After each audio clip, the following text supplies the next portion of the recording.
Well, I finished planting the chestnuts yesterday, the Chinese chestnuts. I put the tubes on them this morning. I'm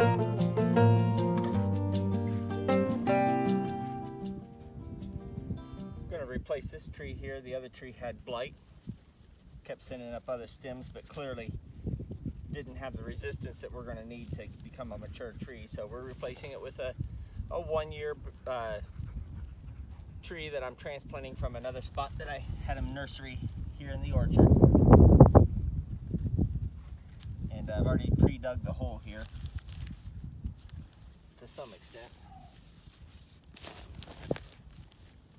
A lot of work to keep these orchards up, because once you plant them, I say you're probably going to experience 10% mortality, all cause mortality in the first, each year out of the first 3 or 4 years. Then it dips down to maybe 2 or 3%. And that's deer,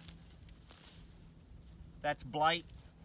If you're in an area that has blight, other pests, just the seedling doesn't grow. So now this is how I identify tubes or trees that haven't been doing well. You see, there's a couple behind me. This part was all planted in 16 and 17.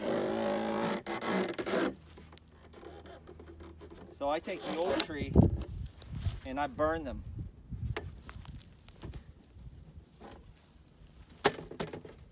I don't know if that helps. Obviously, blight's heavy here in the area. Here's video of that tree that was replaced. You can see this area of blight.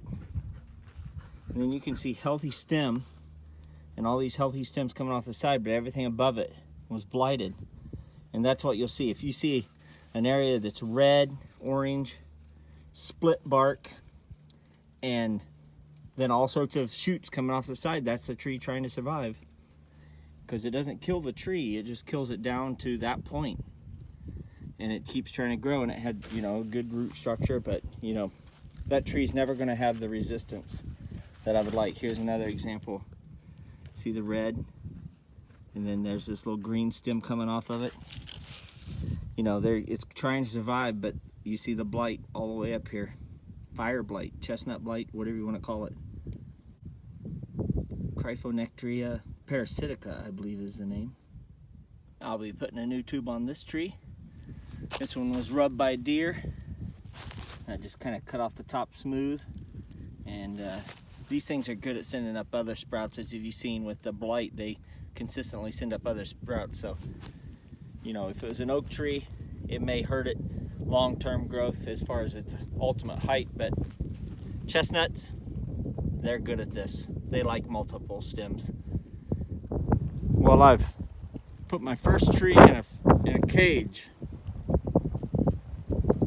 This tube had blown off, so it sat bent over in the wind through the winter, and now I stood it up a little bit and put it in a cage.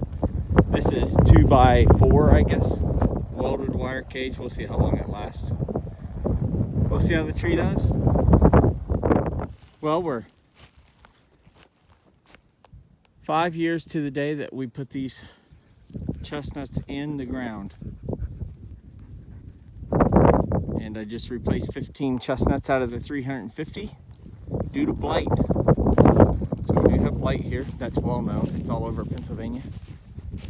Like I say, these trees are resistant, but they're seedlings. So some will get it and some will not. And you can't predict just based on the mother tree, because they got a father on the other side of that seed line that you don't know what the parent is.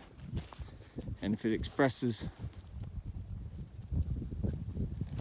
less of the blight resistance, well, then you're in trouble.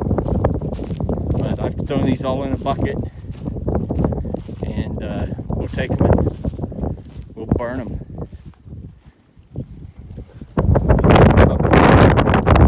Chestnut blight infected trees. See that red